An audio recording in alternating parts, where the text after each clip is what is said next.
Hello, everyone, and welcome to the Astro League podcast. We are here. We've had the last week of regular season except for one game. And today we only have four of us here. We have myself, EKO, and we have these three lovely people. Toasty has decided not to show his face this time. We have Magic, and we have Citrus. And Citrus is Eevee, of course, because what could we do without that Eevee? And we have Void, not the off tank for the Shanghai Dragons, sadly, just Void. Well, what do you mean off tank? That doesn't exist now. It's only tank, so. Not yet. It's not released yet. Okay, well, it's like 4 days away, okay? Let me hold on to off tank. Same.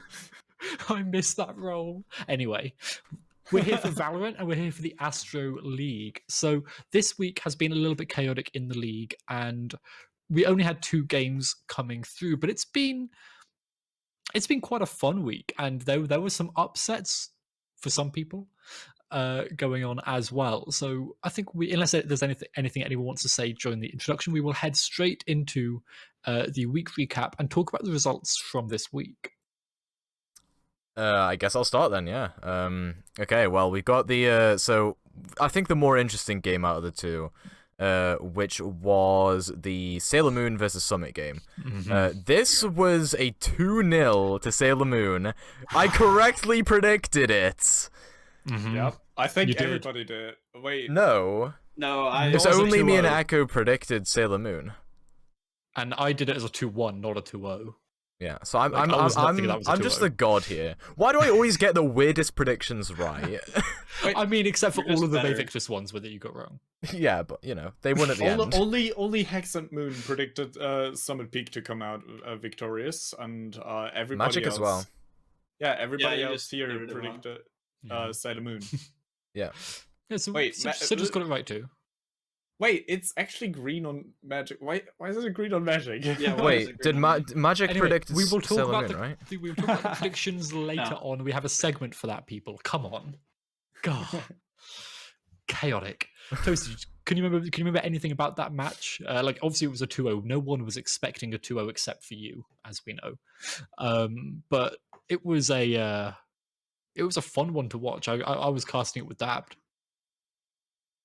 Which game, sorry? The Sailor Moon Summit.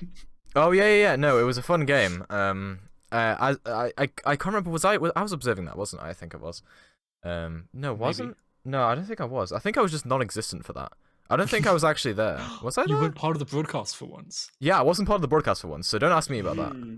Okay, well, I'll go through that one then because I was definitely there. So Sailor Moon had 2 subs coming in, I think Summit Peak had 1 person new in the form of Senny, but the subs that came in for Sailor Moon were ones that we all rate quite highly. So that was partly the reason I think why Sailor Moon kind of had the advantage, but also they just played so well as a team.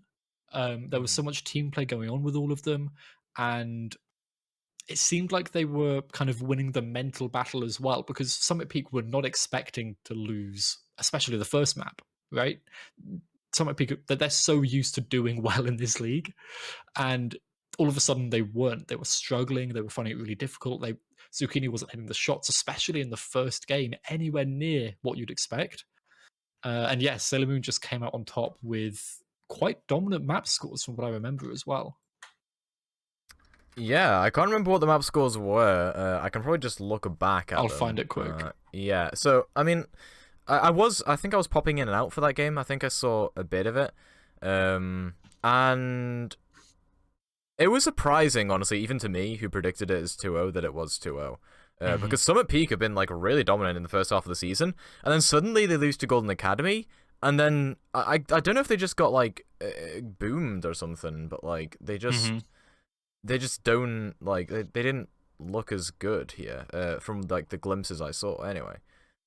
They looked like they just weren't in it, you know? I mean, especially in the second map. So the second map, Summit Peak had kind of come back. Zucchini was hitting the shots, Slaps was hitting the shots, and Senix, who their new player, wasn't performing too well on the first map, but they really came into their own on the KO on the second map and was doing so well, so much coordination, the flashes were perfect, and really it was just boosted carrying them through for Sailor Moon, essentially. Just like 25 to 14 is a crazy stat on a chamber.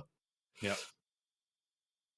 And what it really seems like is, they went up against teams like Quantum Quasar or Victus in the first half of the season, and now that they're finally getting some resistance, all of a sudden, like, they have this high expectation of themselves, then they're not meeting it, and like you said, the mental is just like booming because of that.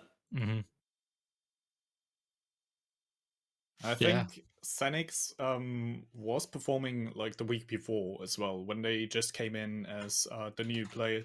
They performed quite well too, to my surprise, because they just came in on the roster. We had no previous knowledge of Sunny as a player in this league, because I think they came from outside as a free agent and didn't play in any draft pucks or anything before that. So completely unknown entity for us as analysts and so on. And they've really proven themselves to be a good player, and I like to see that they continue the storyline.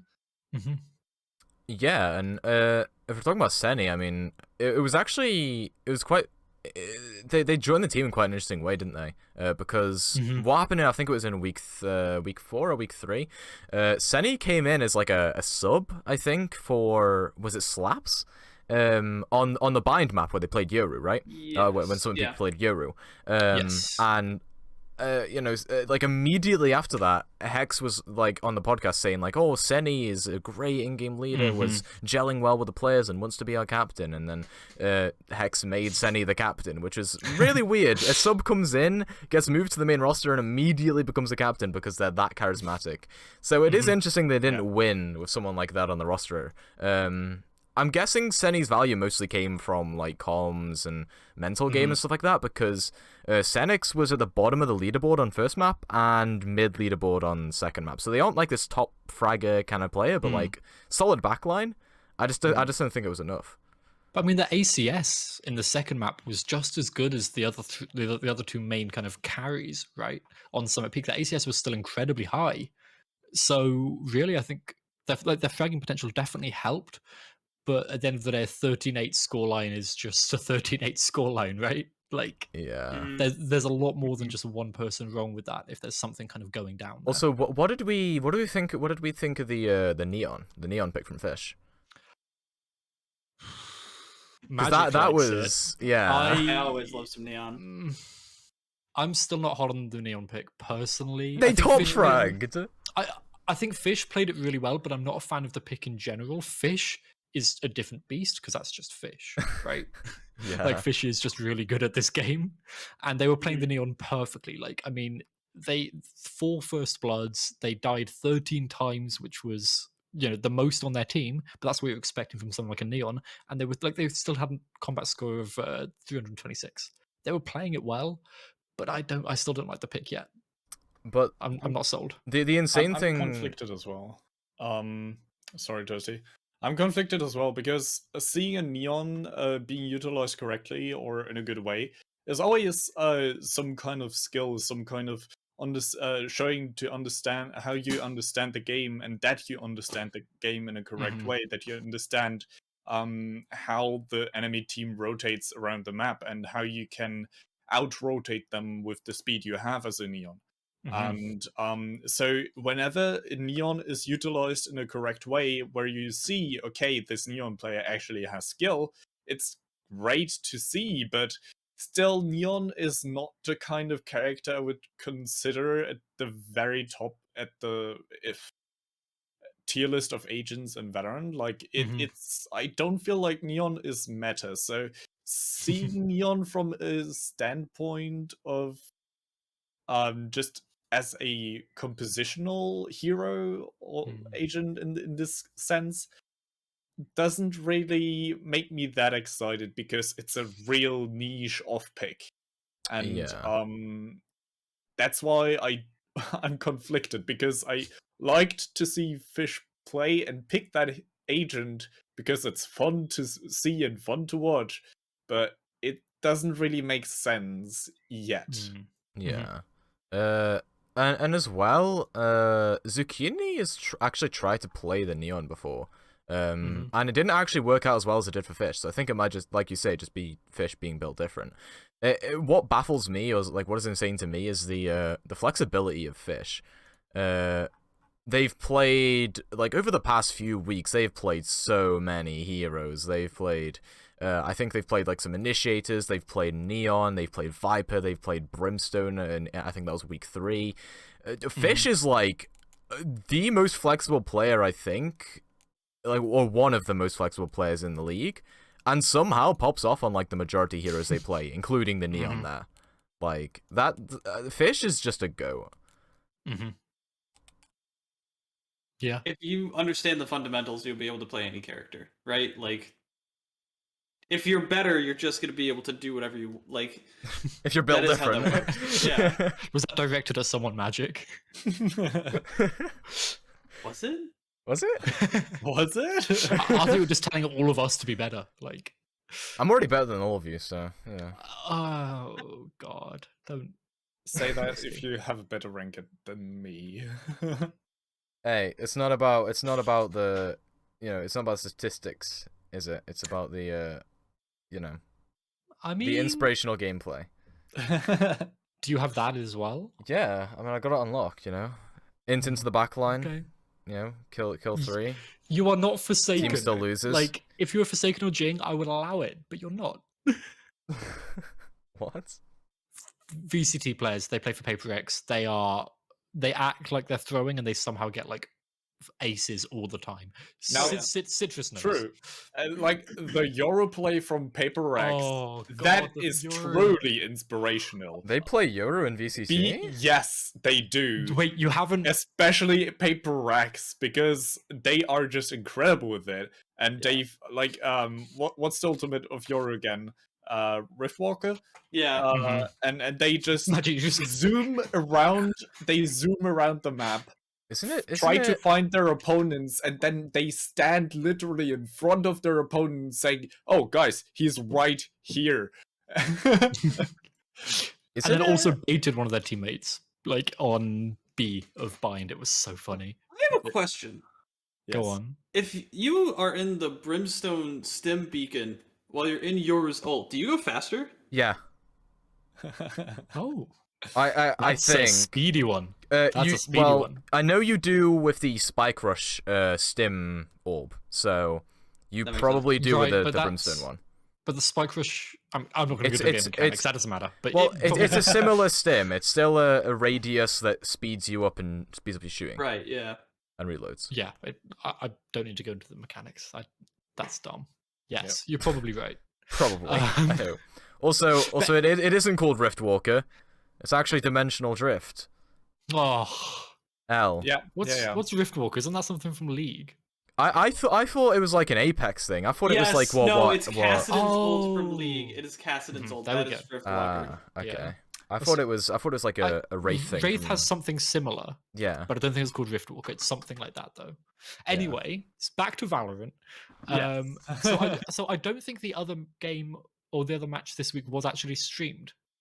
It was. It was Citrus. Go ahead. It was Victus against Phoenix Ignite. Oh, there we go. Oh Yeah, my yes, god. yes, it was. Yeah. Go ahead. No, actually, it wasn't. No, it's a very controversial game. Let's word I it mean, like that. so was the Sailor Moon one. I just didn't talk about that side of it. Fair enough. So Phoenix Ignite against Victus, they played 2-1 for Phoenix Ignite. Phoenix Ignite won that, which kind of surprised me, I guess. Yeah. Because I thought Kind of. No, actually, wait, 1 sec. Victus won this one. Mm-hmm. Yeah. My Which is bad. a surprise. Because I thought Phoenix Ignite had this in the bag since they came in with a new roster. They have new roster or that's the thing. That's the Adjusted thing with roster. adjusted. Adjusted. roster. Adjusted. New management on the moon. On and the moon? so on. On the moon? On the moon. Oh, under moon. Okay. Yeah, and then Victus, they had a lot of substitute players, and What's new? Yeah. they basically only had substitute players, unless the only player that was constantly on the games for Victus was Hank Schrader. So they, I'm not sure what the roster is actually. Don't think anyone knows. And yeah, so they played the first map. Victus looked phenomenal with their substitutes. They played the second map. Then Phoenix Ignite looked better on that one because they switched out the substitutes for, I think, actual players and another substitute on Victus side. Yes. So their team harmony basically got ripped apart by that switch, I feel like. And then they found back together, and the third map was really close, and it felt like really hard to watch, because it was not close, because both these teams gave it their all and they played incredibly well, but rather because they thought like, oh yeah, this is, or I don't know what they thought, but it felt like it was the last seasonal game, and they just tried to do some funny strats, and so they all picked Odins and so on, and that's why it kind of like got back and forth, and not really that strategical, and that's why it's a controversial and really hard game to discuss, in my opinion. It really is. I mean, we were talking. I think what happened. I think Magic, you casted the first two. I casted the final one, right?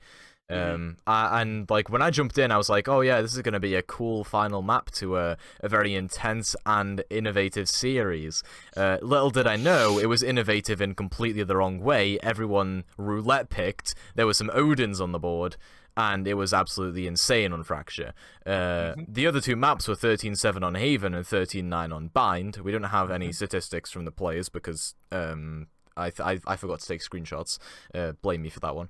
But basically, it seemed a lot like it was just the carry players going at each other and trying to like get 3Ks, 4Ks, and aces, especially with the Odins in hand. Like when you have a Victus roster that has Hank Schrader and like multiple other immortal players, you already know it's going to be a bit of domination and a little bit of them taking over the game as well. So. Yeah, I mean, I've got nothing to add to that. It sounds like it was a chaotic game. It was. It was. It was. And overall, the better team is going to come out on top during the chaos, right? But well, it depends it's just how you find better, right? You can't call them a team though, because there were 3 rankers. It's basically a pug team again. We're going back to the pug section. Oh yeah, we got the draft pugs again. Yeah, let's what go. it felt like. It felt like a pug game. Yeah. And then the third map of, sadly not last week, hasn't gone ahead. So Quantum Quasars and Golden Academy haven't managed to organize their match. So hopefully that will be happening at some point, and we will hopefully get it out on a broadcast. But that depends on the team managers and the players as well. So hopefully that will be happening soon. But so for the next segment of today's podcast, we've decided to go a little bit different, a little bit quirky with it, as some might say. And you totally love that. What? So we are going to be going through some map tier lists coming out from each of the talent and the people who have come on to the podcast before. So this is the typical group that we see on the podcast, plus Dabbed is the extra one. Because Dabbed casted last week. So Dabbed casted last week with me, and he has some interesting takes from my point of view on map tiers. So we're going to go through everyone's. We're going to debate them. We're going to ask the questions of the people that we have here for their reasonings. I am going to argue for about an hour about why Fracture is the best map in the game, and we will see what toasties are right at the end of this segment. So let's go ahead and take a look at Citrus's. First off, I'm first. Explain this to us, Citrus. So you've got nothing in S. Yes. Nothing. Because I think there's some good maps in this game. I feel like Icebox, Ascent, and Fracture are very good. and like Bind is a solid map, but there's just they could do better. I feel like they still could be better maps compared to other games, and just in terms of Valorant, if we say it's only in Valorant, I feel like they can still perform and design better maps than this one, what we already have existent.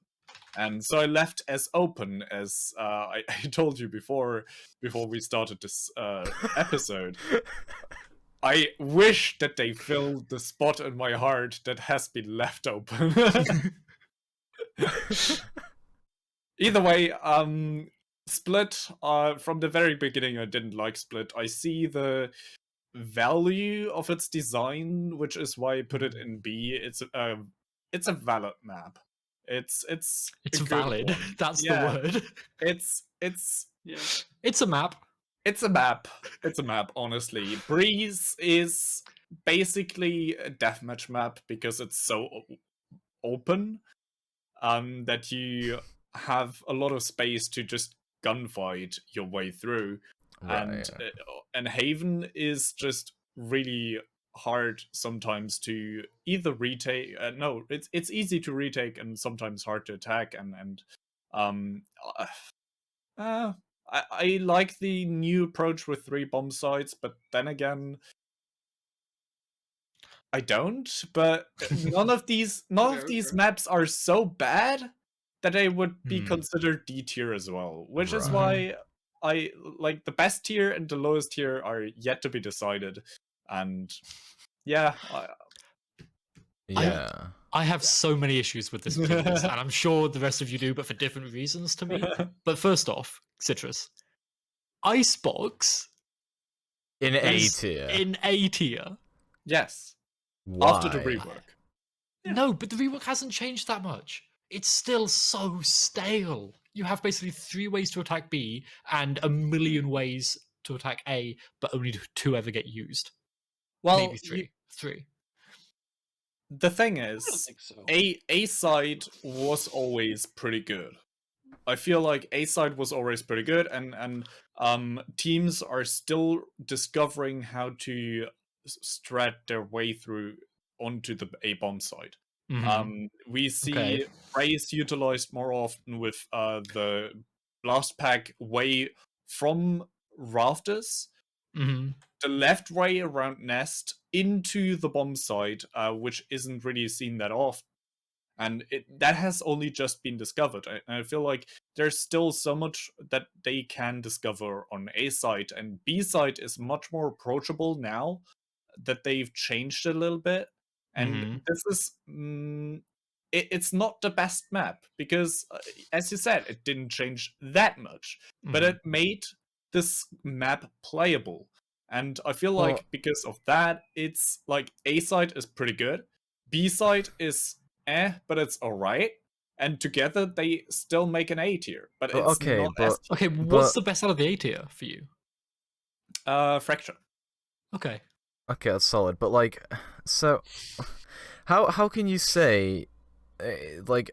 So let me dissect your logic. You've just said that like the A site is like, you know, above average, you know, somewhat okay, right? And you basically said like the same for B site after the changes. But like, surely that'd put it on like the level of like Split or Bind. Surely that should be like B tier if it's like just barely above average, just barely scraping it, you know? Here's the thing. I think how is it A tier? Bind and Split are B tier because they are solid. They're not really that great, they're solid. And Icebox is more than solid, but it's not the best. Unless it melts. Yeah. Oh my god. Because ice. We got it, EKO. We got it. Listen, the only thing this is melting is my mind, honestly. This is just... How can you put Icebox A tier when there was an entire period in its lifetime that still, you know, A site has not been changed that much, an entire period in its lifetime where teams would just run it down A site every single round, and A site has had a 1 change to 1 box in that entire time. Because B was just not usable. B-side was so exactly. horrendously bad they didn't want to It play still it, which is is. why they always went onto A-side, because it A-side was has always been okay. well designed. Yeah, A-side's like- always been okay. But like As a people, so deathmatch map. teams run it down A side because there's no other option. Because taking mid is so unviable on Icebox. Yeah, The mid design that's on true. Icebox is so bad that like I think like that alone should drag anyone who says A site and B site make Icebox should drag it down to like from A tier to C tier.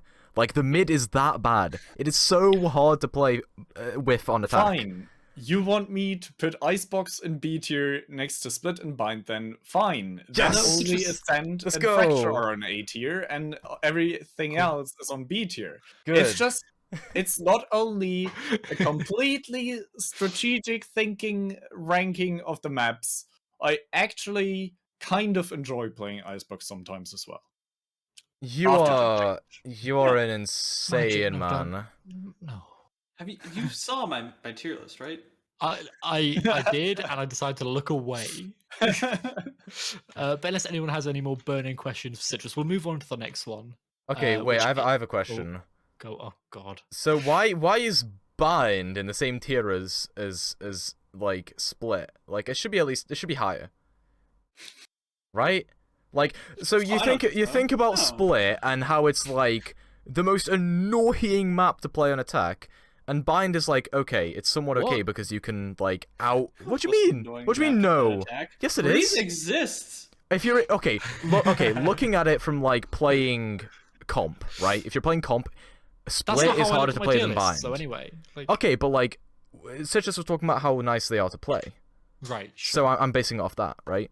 Like, if you're playing it in comp, Split is harder to play than Bind, and is just so much more uncomfortable to play than Bind. Because Bind is like, okay, you've got a couple rotations that everyone knows. Split, no one does that frickin' overpowered A-site to sewer to vent push. No one does that in comp, and it's infuriating. Let's Your come back to point? Toasty's opinion on Toasty's tier list right at the end of this segment. So let's move on to Okay, Dab yeah. for now, because Toasty, I think we can argue over that in yours, and we'll see how that works out. So this is from Dabbed. Base. So Toasty, do you want to walk us through the maps and where they are? What do you mean? You can see them. I was hoping you would just read it out loud as well. Okay. But All right. You Sorry. know, Sorry. you know, For all the podcast- blind podcast viewers. Okay. is Yeah. something they can just leave on in the So, background. They yeah, don't so- have to watch it. For everyone out there who's listening to the podcast and not looking at our beautiful faces, okay, so basically we've got Haven S tier, we got Bind A tier, we got Ascent, Icebox, and Split B tier, Nothing C tier, and Breeze and Fracture are D tier, which is the least controversial. This is like the least controversial ranking on the controversial because EKO, even if it goes against your opinion, it is still controversial. This is the most in the community eyes controversial list out of all of them, basically, that I've seen. The least controversial because it is like most of the community will agree with this, other than like the Haven pick. Depends on what most skill of the community is rank shit at the you- game. Yeah, it depends on. Well, what yeah, I never skill said that wasn't you the case. ask. Okay. But like I think this is solid. Like less not controversial. I'm not going I to can roast at Dab while least- Dab isn't here. I can at least understand Bind. I can at least understand like okay, like Bind is Yeah. like Yeah. it's been a good map for a long time, but like Mhm. And I like the changes on it, honestly. Zent and B, Haven and S. I can. I have questions on this one, but I have again, so Dab many isn't here, questions. and I don't want to bully Dab too much. I mean, That's out fair. of all the tier lists we have, I think this is the least controversial. Maybe we can come back to that at the end. Yeah, once we'll we've shown decide that at everyone the else. end. No, yeah. that is actually fair. That is. I that is can see actually where you're fair. coming from, but I hate this tier list. I hate this too. Citrus thoughts? You know, I think it's the least controversial depending on what community you ask, because or what part of the community you ask, because I feel like there are highly different opinions on the maps.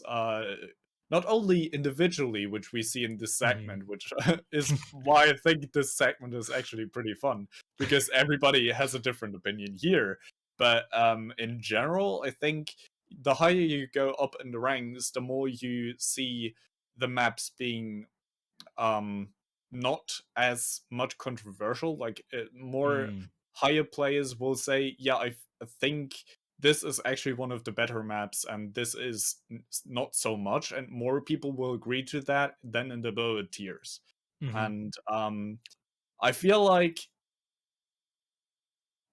the thing is with if you ask the CS:GO community that has come over to Valorant, they will say Ascent probably is one of the best designed maps because it's so CS:GO-ish, and so on. Like it really depends on which part of the community you ask. So I wouldn't say it's the least controversial. It's probably most likable for the majority of the player base, which is around platinum and gold. It feels very safe. Yeah. Yeah. Yeah. Okay, I think that's all we can say. we can get I that, think 'cause, we like, move on to hexes. yeah, because like, oh, well, just one final thing. So like, if you ask like the the skull emoji times 7, no cap, part of the community. That was my horrid attempt Isn't at a that Valorant you? accent. No, I don't say no cap. I don't say skull emoji times 7. I don't yeah. have a Valorant accent. But basically, if you ask that part of the community, then like this is like the most base tier list ever, right? Because this is like Sure. a lot of people in the community hate Breeze, hate Fracture, somewhat hate Icebox, probably less than the other two. So like I think this is like, I think Dabbed is basically what I'm saying is Dabbed is a Valorant accent nerd. Basically, I think for Dab, the only issue for the most player base is Icebox. I think for most people should be in C, probably not in B. I Yeah. think that's the only thing that is like off for the majority of the player base. Yeah. All right. But yeah. So this is Hexes. Hexes are basically the opposite view of Citrus. I was like, there's so many good maps, which is one way of putting it. So we've got Split and Ascent up in S tier, which a little bit controversial. Icebox and Breeze, which are two very, very different maps in A tier. And in B tier, we've got Haven, Bind, and Fracture. So, I mean, y'all know what I hate about this. Yeah. Fracture's at the bottom. But Ascent, I think, is one of the best maps in the game, and I don't play CS, so... This is... I actually really like this list. No, it's... No, you can't say that. Breeze and The only thing Icebox that are I at the don't like, top. the only thing that I don't like is Breeze. That's the only placement that I don't like, to be honest. What? No. Huh? Okay, everyone here is just... dumb. Sure? Yeah? No? Yeah. Go ahead. What? See if I care. Oh my god. Just go back to Splatoon magic. God. Yeah, go back to Splatoon I mean, where you that- only have like a couple we all maps. have to Yeah. realize that I have such a different perspective on map design than Yeah. everyone else here. Well, yeah, it's like what we were saying before. Like CS:GO folks will have different opinions to Splatoon folks. Overwatch folks might have similar Yeah. opinions to each other and that kind of stuff. We I don't. mean, we The three of don't. us are Overwatch folks. Yeah, I mean, we Citrus is don't, kind of but- rainbow, but... No, Yeah. I'm both. Okay, yeah. I started out with Overwatch, so yeah. Well, remember in Overwatch you also get subdivisions that like certain maps. Like there's a lot of Overwatch players who hate King's Row. There's a lot of Overwatch players who really But like that's because they're Blizzard bad World. at Reinhardt or Lucio. Like, that's just different. Yeah, but like they're the type of players that would come into Valorant and be like, oh yeah, Yeah. Icebox sucks because tight corners. So, it's just about the demographic you ask. I mean, tight corners isn't why I don't like Icebox, but that's a whole other thing. Right. Yeah. You're gonna explain that in a minute. We'll go on to Moons first. Yeah, let's go on Okay, to okay, Moons. okay. This one is like almost identical to Hexes in a way. Like They're Breeze just a has hive changed, mind. but yeah. Like wait, let me just compare the two. Hold up. Although I definitely No, do wait, not like I can Split and compare S, it to you. no matter what.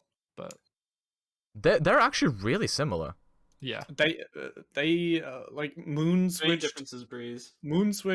Breeze with Haven, but put Breeze in Yeah, C and- tier instead of yeah. B, and then everything's Icebox in like- A instead of B tier. Like the spread is kind of the same. Like it's Mhm. everything's in a similar position to what Hex had. It just like slightly jumbled around. yeah. Mm, There's no kind of yeah. extreme views. Yeah. And I think Breeze is widely considered one of the not as good maps by a lot of people. So again, pretty safe there. I think Moon was just simping for Hex with this tier list, honestly. No, Make sure you tell Moon- them that. Moon has her own opinions as well. I know. Citrus the Moon Defender. The Moon Defender. I mean, maybe it could have been a Hex badass simping for moniker. Moon as well, right? It could have been Hex simping this for is Moon. true. Yeah. Wait, who posted I it first? feel like that's actually more. That is more likely, Yeah, yeah. that is more Hex seems likely, like Moon seems like she wears the pants in that relationship. Definitely. True. Yeah. Also, I can imagine Hex in a dress, so. Oh god, no! Don't give many ideas. He's already worn a platypus onesie in 2 grand Hex finals. fan art. Of course he has. Yeah. Okay. Anyway, so yeah. with not many thoughts on Moon's tier list. Here we go. Magic. Explain your views. Split in S. That's not that bad. I- I like Wait, it. we've seen Split and S tier over on Mhm. Moons as well. Yeah. but I'm not going to Hex. get angry at Moon because Moon isn't here. I can get angry at Magic because Magic is here. Magic. Fuck Okay. you. After the changes, Bleep. Yep. after the changes, even though it is still technically a little bit of a CT-sided map, it's little still bit. a very good map to test coordinated fast pushes. Because that's literally what you have to do 90% of the times. You have to either be good at baiting out utility, be good at doing a default with players in different spots and lurking, and you have to be able to go down to site fast and run a set play. And like those are 3 of the fundamental things that you need for Valorant. And like, yeah, like aim comes out a decent amount here, but like not as much as it does on a map like Breeze or something along those lines. Like it's mainly focused on the tactical triangle, right? And that's why I like Split. I'll hold it. I will. I actually don't hate that opinion. I can understand it, actually. And I might... I like your Echo. reasoning. I like your Yeah, reasoning, I but like that reasoning. I don't completely agree with this because I feel like a map has more to offer than only needing one of the fundamentals or what you just explained in order to attack. I think a map needs different ways to attack as well. Like, if you only have the option to fast and hard push, or not push at all and bait out utility, then I feel like you can't slow push. You can't really strategize your way through this map in a different way as well. And I don't like it from that standpoint, but I agree that you have to be good at the way you need to attack the side in order to find your way onto the bomb site on either A or B, because both have choke points that are not really easy to go through when you want to go onto the bomb side. Yeah. The same goes for mid, because mid is not really easily approachable. And it's easy for the defenders to hold mid, the A or the B choke point, and you have to go through that pretty fastly and coordinated, as you said. But that alone doesn't really make it that much of a good map. That's fair. That's fair. I that is just the way that I see things. Is that fair enough. Like that's just my perspective on how I judge those skills and what I value in map design. You know, and that's where the disparity is going to come. Can someone clue me in? What map are we talking about here? Split. Okay. Oh yeah. Okay. Posty, are you okay?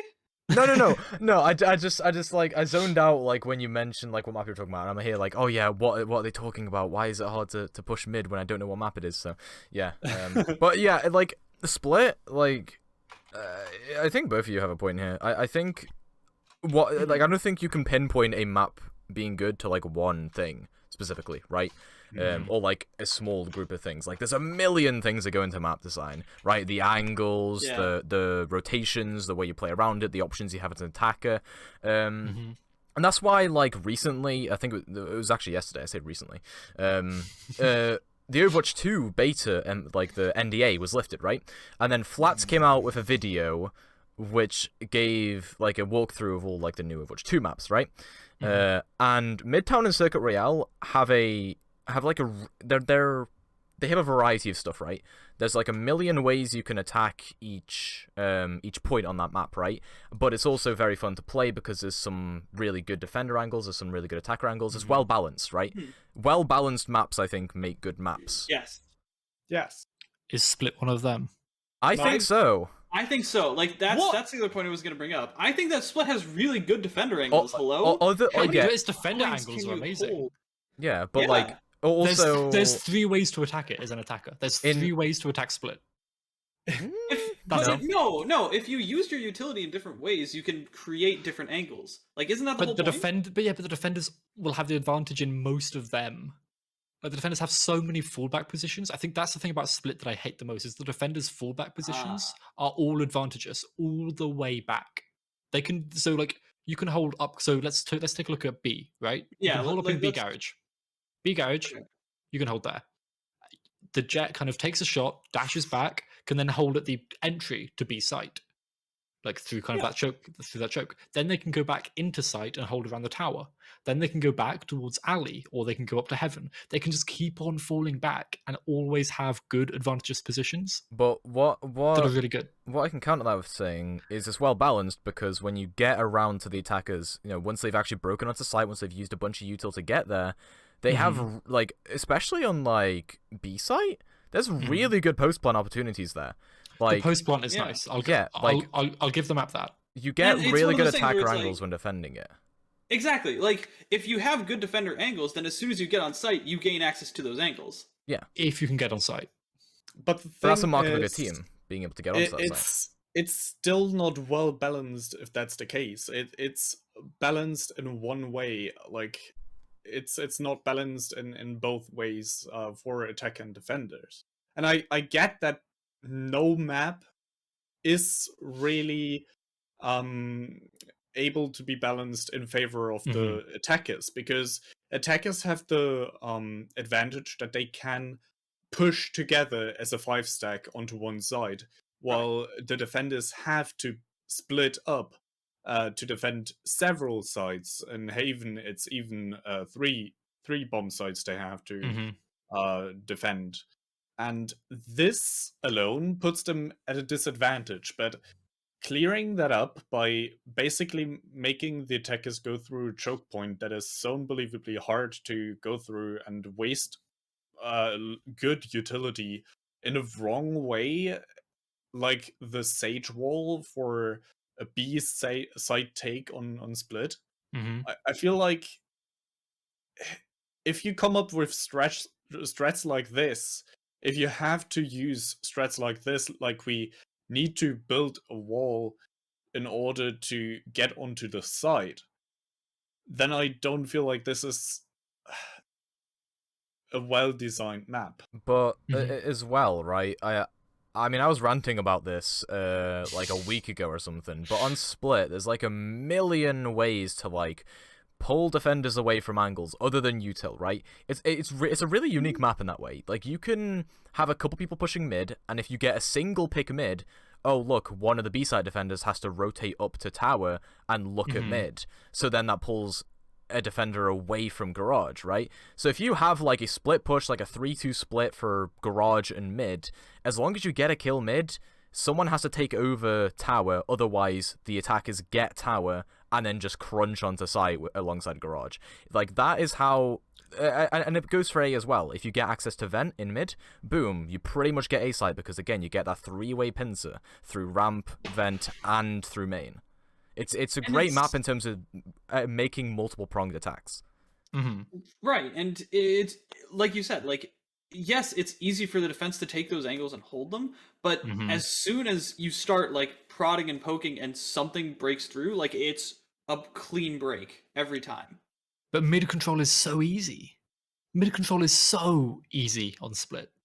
You've got a Viper, right? If you have a Viper on split, which you should do, you have a Viper, Yeah, you have a most of the Sage, time, yeah. and you have another Smokes potentially. I know a lot of teams are running something like an Astro and a Viper, or an Omen and a Viper, right? On split. Having Yeah. that, you can rotate Sage Wall, Viper Smoke, Omen Smoke, or for almost infinity through mid. Right? But then once mid, they use all that util in mid, you Yeah, just exactly. rotate Like through they're but using it's all of that sewers. but it's- utility in but it's mid. refreshing util, right? Like the smoke and the Viper so the Viper Smoke just takes control of mid. That's worth it, right? For a Viper Smoke, because that's what 250 Yeah, credits, I yeah. think. That's worth it for the defenders. Omen Smoke refreshes; they can use the other smoke somewhere else, whilst the Sage Wall and the Viper Smoke refresh themselves.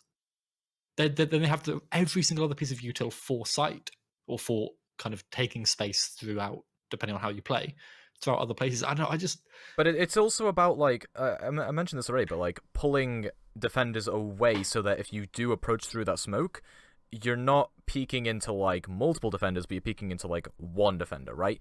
If there's, say, for example, like you say, if there's an Omen and a Viper both paying attention to mid, there's no smoker paying attention to garage. There's no smoker paying attention to A main, right? So you're gonna have people pushing through those areas, pulling defenders to that push, and then boom, it opens up mid. You can get a lurk, you can get a couple of kills off that, and you should be able to open up onto a site. But then you don't have Viper and Omen on mid anyway. Well, You have you've Viper. just said you would rotate those smokes Yeah. in mid, so No, is it one I or the said other? no. I said we'd have the smokes themselves, not the controllers. The smokes. Well, The yeah, thing but like is- you need to be Smokes you need to be in range as Omen Omen to be able smokes- to put them in. Yeah, You need but to be no, in Omen range smokes to are put a almost Sage the Wall entire down. map. The thing is, So you have Sage and Viper in mid. You should be able to do that, and if you're able to successfully get the defenders off the angle you want to push, great. Honestly, that's a good strategy that you've just successfully did. But then you're still left with only the three options you have. If we take, for comparison, Ascent, which I agree is a very good map, compared to Split. Split, as we said, three ways to get onto a bomb site: through mid, through A choke, or through B choke. If you go through, if you get mid control on Ascent, then alone you have 6 ways. No, 5 ways of entering a site, either B or A. With that come the 2 choke points in A and B. In A and B main. And that opens up 7 different ways you can attack a bomb site on Ascent. Compared to Split, it's only 3. So you can't really split push that reliably, and you can't really outsmart your opponents that much, other than maybe pulling them off of an angle they have to hold. They still know where you're gonna likely push if you push in, and I feel like it's just not like it's not smart enough. I feel like there needs to be more options to attack a bomb site than only going through choke and using your smokes to just deny visibility and so on. And I agree with Ascent being a much better composed map in that way than Split is. Yeah, I agree. You have a lot of options on Ascent, but also on Split, it's not just about the options you have, but what you do with those options, right? You say there's only 3, but there's not only 3. You have Garage, you have Market, you have Vent in mid, you have ramps, But you can't have push main, a site through Market. and you would probably be able to take control of screens as well as an attacker. That's a bunch of ways to be able to just clamp down on defender positioning. You have 2 ways to in the retake, not on the attack. You have 2 ways to get into mid, but you through mid you have one side either, which are really bad choke points as well, though, to get onto A or B side. So That's a really good way to get on a B side. It's still really hard to attack through ropes or through this choke point in, I think it's postal office or something, is the actual call. Yeah, it's mail. So That's the one, yeah. And they are still really bad choke points, and it's not that easy to push onto the side through those choke points as well. So I don't think we want to kind of stick too long on Split specifically. I don't think we're going to get to an agreement on this. No. So let's move on to the rest of your tier list, Magic. So I think we can all agree Ascent is like the pinnacle of Top tier. design. Absolutely. Split is the most controversial. Okay, Toasty, we'll come to yours at the end. It's fine. Yeah. That's fine. Bind, Icebox, above average. They do what they do, and they serve their purpose, and they're at least viable maps. Breeze and Haven are confusing, skewed towards one side, and very much fall prey to aim gods who can just take over a round. I'm interested about your Haven specifically. Can you go into that? Because there's 3 sites, and because of how wide the map is, rotations are everything. And that makes it great, but it also makes it really difficult on the attacker's side if you like. Sure. Because like it's this is what I feel like the problem that Citrus was talking about with Split, right? Where people are going to know exactly where you're going to push every time. Yeah. Because it's so wide, because it's because of how, like, if you have control of mid doors, right, where from B, the doors there, you can see if anybody's going to try and push into garage or from window. Sure. Yeah. And then it's very easy to back up and just say, all right, we're going to play retake. Good luck getting through, and then good luck trying to actually hold down this site every single time. Like C long, super easy to see through and predict when people are coming. A long, super easy to see through, predict when people are coming. Like there's just so much information that you can get from the defender's side that, and it's so hard to push from the attacker's side. That's my personal opinion, and especially it's exacerbated by the fact that there are 3 sites.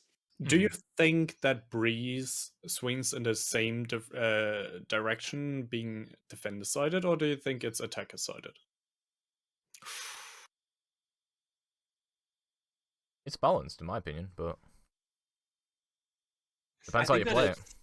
Because Magic said that both of these maps are heavily sided on one side. It didn't really go into detail if it's defender or attacker. I think if anything, it is Are we trying to call more Magic defender out side. here, or- No. It's defender sided. It's more I defender personally sided, think but it's it's very defender-sided. even, in my opinion. Maybe not in Magic's I opinion, personally but think that Breeze is defender sided. yeah, I agree. Like slightly. I wouldn't argue that. Because like the angles you have on Breeze, like Are just ridiculous. yeah, like, they're just how ridiculous. do you clear everything? Like you get a chamber and a jet. One has an up, one has a tour de force every few rounds. Like it's just OP, and there's no way to break into can't that as do an it. attacker unless you have some insane smoke lineups on Viper or something.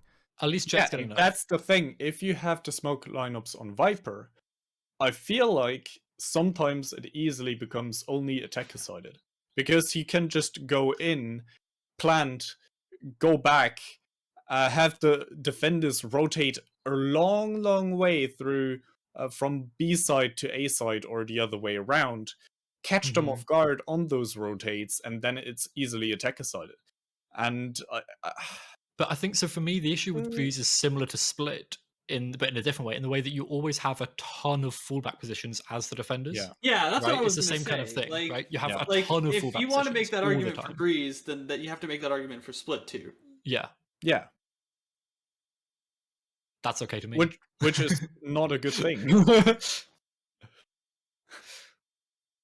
Okay, cool. No, like I think that makes sense for your beta, and you've got Fracture in C tier. I'm just going to assume that's low IQ for going on for you. It's so easy from the attacker side. There's like, I think like there's so many ways to attack that it's borderline impossible for the defense to fight against a coordinated team. I'll go into my opinion on that. I'm very curious on your opinion, but I want that is my proposition. Just collect 4 ultimate orbs and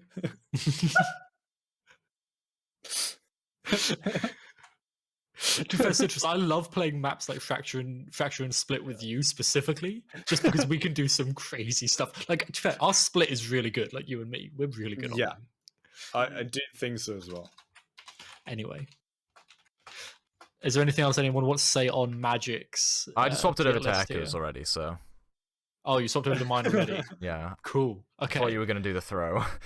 So we have. So Ascent is the best map. Straight up. No, it isn't.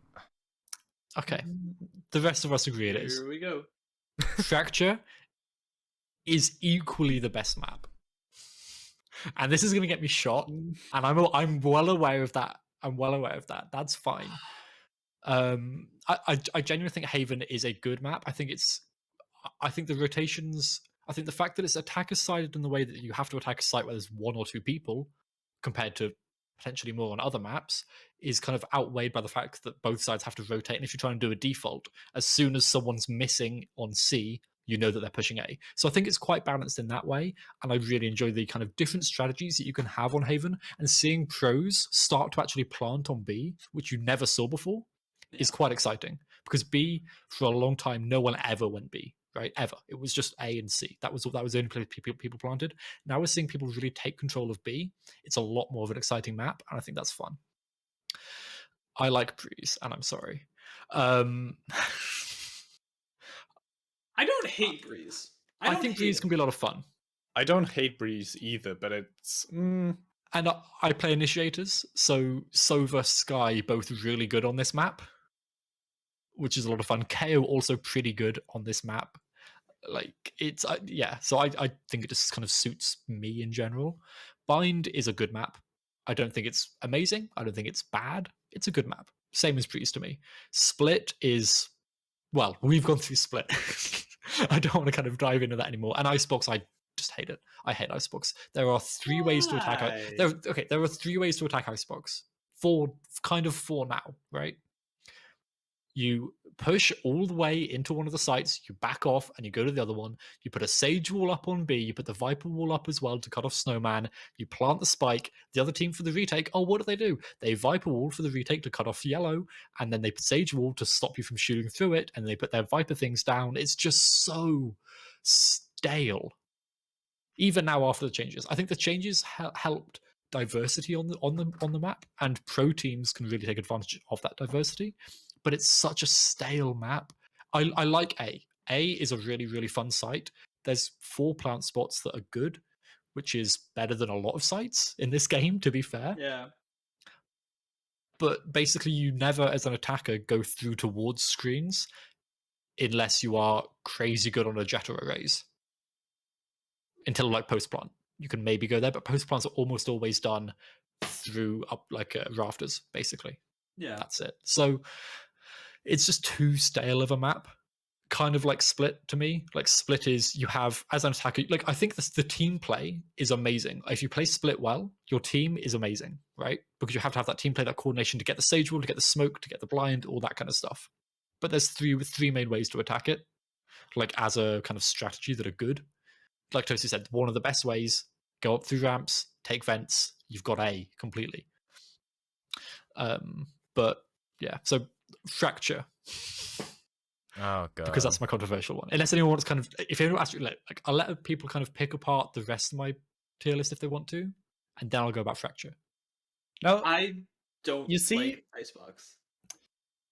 You see, I have 2 opinions basically in my mind. The one is from a analytical standpoint of a caster and a person who wants to be strategic with or who likes strategic approaches from teams and likes to look at those strategic approaches and say, oh yeah, they basically sorted all out of these problems out and were able to push on the site perfectly and fantastically as a team. And the other opinion why I like maps is that I like to play Jet. I'm actually better than most of my other agents and like to play the operator as well, which is why I like along sidelines. I like to play Chamber as well, which has an operator too. and this is why I kind of agree with your tier list on Haven and Breeze, because both of these maps have long sidelines for So an does operator Bind. to play, and you know, this is why, yeah, sure, but from a more strategical, analytical standpoint, See, I completely. So I made this tier list from the strategic point of view as well, right? Which is quite interesting. I think we've kind of come the opposite side of things there. But Fair I enough. think Ascent, like we've all said, a brilliant map. Other than Toasty, Yeah. there's a lot of ways you can play with Ascent, and there's a lot, like on both sides. And I don't think many agents aren't viable. This is probably one of the most viable maps for Phoenix, honestly. Like, Yep. there's not many Yeah. he's viable on, but this is probably one of the most. Like, I don't think many agents aren't viable other than maybe Yoru. There have been a And lot. I can't think of anyone else. There have been a lot strats from pros to implement Phoenix Molly on the A main Yes. push if anyone wants to take the ultimate orb there. Phoenix was the person, the agent to deny taking the ultimate orb there for the longest time, or for a very long time, until Phoenix kind of fell out of meta again because he's not the greatest agent. Yeah. From the kit alone, but this Molotov on that ultimate orb alone was this basically one of the sole reasons why Phoenix was played for such a long time on Ascent, and this is why I agree with you that on Ascent you can see the greatest diversity of agents of every map so far. Yeah, like I genuinely believe that. I think there's. Is my mic broken? Oh. Yeah, EKO is gone, Crabrave. Toasty takes EKO over, gone. destroying everyone's tier list. Let's go. Sorry, I'm back. Okay. Yeah. Are you going to do your analysis, That by the way? happens sometimes. Are you doing analysis? Yeah. On Fracture. Yeah. Yeah. Okay. So unless anyone has anything else on the other maps, I still want Fracture. to. I want Icebox. I want you reasoning on Icebox because You want my I reason know why we Xbox heard again? it. I know I heard it, but I just want to make sure it's because you don't think that there's a lot of ways to push, and because the defensive setups are so stale that it feels not great from a strategic standpoint from the attacker side. Yes, I think on both sides, honestly, for the retake as well, I think it's quite stale. You'll have one person look up through mid, and that's about it on Icebox. I don't think it's a very diverse map for strategy. And I think B site is a little bit better because of the changes. A site is fine, but there are, like I said, there's two sage walls, maybe 3 sage walls that you do. You always set up for your post plant in the same way. The defenders have to retake in the same way on A, even, right? Like there's no unless you have Viper's Pit, that's the only thing that changes how you retake A and how you do post plant on A. I think that there's a lot that we're seeing from pro play recently that I've seen that begs to differ from that. But I would have to like really go back and sort it out. But I've been seeing different things, like different smoke setups where people are really able to take over that site again.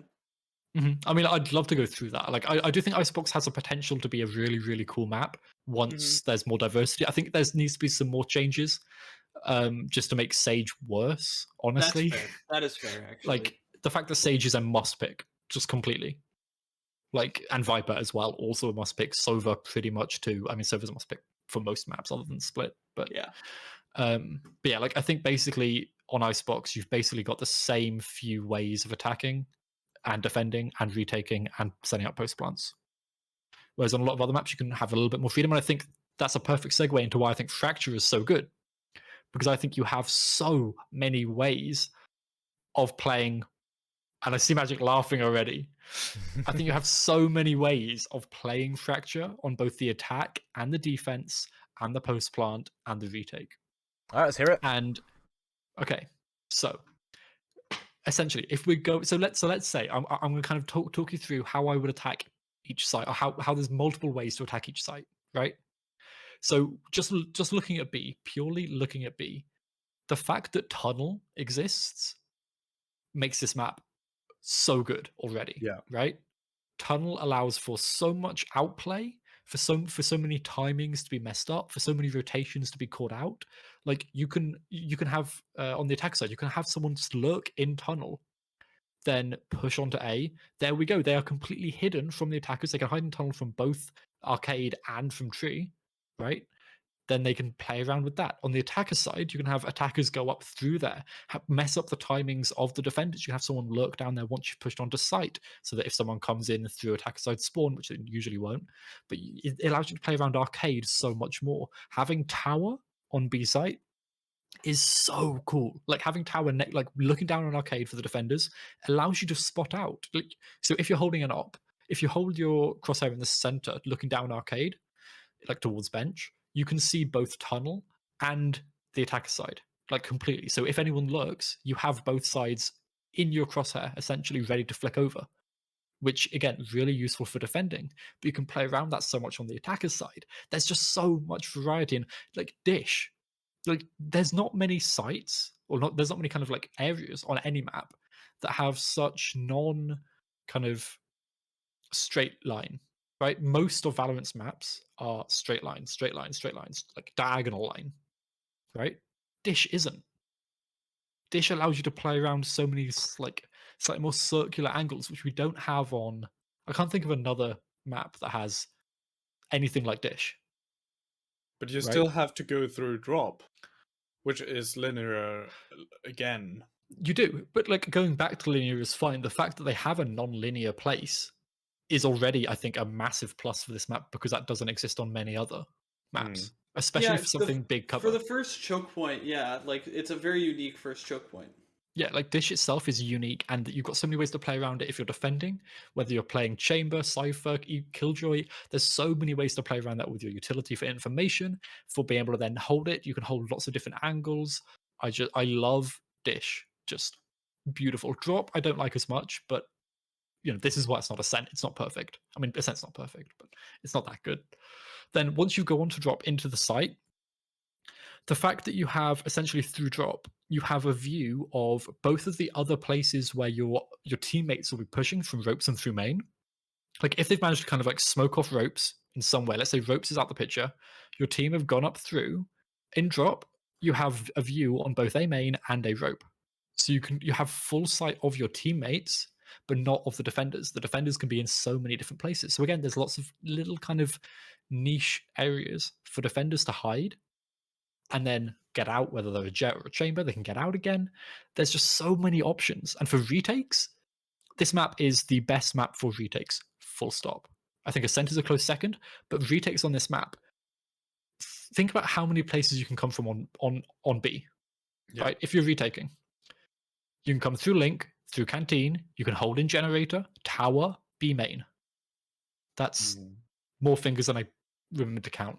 But like there's so many ways you can attack on the retake. You like by taking, if you have control of arcade on the defender's side for the retake, you already have kind of two main options. And if you've got smoke, that extends it so much, because you can then attack through B Link. My stream's really laggy, sorry. But so if you have a smoke to wall off here, you can get past Generator, get to B Link, go through Canteen. You've just by having one place and a smoke, you can attack from so many places on a retake. And I know that I was talking to Magic about this, and no, not Magic, sorry, Dabbed. And Dab was like, oh, you have to play like Breach, you have to play all these heroes. You don't. Like, I think Fracture has such a variety of heroes that you can play. Like, who's not good, right? Breach only feels like a must pick because all these angles feel so great for Breach to play. Yeah. Because it easily allows you to throw out a flashpoint, to throw out an aftershock, and it's still linear enough for the fault line to be effective. So this is why most people probably think Breach is a must pick, but I agree with you that he's a great hero, but it's not a must pick. You have a lot of different options as well. Brimstone is often seen as well because the smokes are just so crucial as well. And you can still see Astro. Like, I love how Astra plays. I think Astra's a really, really fun agent to have in the game, and to be a lot less powerful than she was. And you can still play Astra on this map. right? Because of those different plays you can play, and because you can play so, like Fracture, you can play super slow. It's about extremity control, similar to Split, where you're just completely controlling the extremities, but there's 4 to control now instead of 2, which adds so many more dimensions for the attackers to think about, and it allows the defenders to then kind of cut more holes because you can't control 4 extremities, right? As the attackers, you can't do that, so it allows the defenders to really prod and poke and play super smart around how the attackers are attacking. Like, the attackers cannot, unless they are playing Cypher and Chamber and maybe a Killjoy as well, keep control of all those extremities. It's just not possible. So it gives the defenders so much chance to kind of prod and poke, and if they're smart enough, I'm not smart enough to play this map, but if the players are smart enough, they can really do it. What I like about this map as well is that compared to the other maps we've talked about, especially like Split and so on, which I explained before, you basically have the ability to push as an attacker, as a 5-stack, and be successful or have the advantage. That's one. Mm-hmm. Not being successful, but having the advantage every single time. On Fracture, I feel like it is not, because whether you want to push through B main, A main, drop, or a Cade as a 5-stack, it is not as much of a good idea as when you split push. Even if all 5 of you go onto one bomb site, it would make sense to still split up from attacker spawn side, where everybody spawns, and then use a rope to get a few people over there onto the other side to be bench or a gate, to attack from there, and then split push and close in on B or A. Because there's so many angles that he can utilize that it would be a waste to not use them. And this is why I think Fracture is really well done. Mm-hmm. And yeah, I have something else to say, but just continue for now. I'll edit in the end, I guess. Sure. So I've got up on the thing. I think stream can see it. There's basically 4 heroes I don't think are super viable. I think KO can be viable. I'm not saying it is, but I think KO can be. For these 3, I don't think they're viable. I think you can, if you're Jing, you can play Reyna.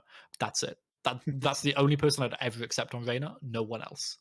But like, so Team Liquid, right, did an attack on Fracture on B multiple times using a Neon, where they put this wall up. And so Citrus was saying you shouldn't always attack through just one, like you shouldn't five-man rush through one choke. Liquid can, and they do, and they show how it's possible with something like a Neon, where again, you get this niche pickup and you take advantage of everything that comes in, and it's so diverse, again, because you can do that. And no other team's done that. That's a weird thing to do, but you can do it. Like, it's just so much more diverse to me than so many other maps, because you have, like, depending on who you play, you have so many options, whereas on like on Split, you still have to play relatively similar almost regardless of who you have, right? Yeah.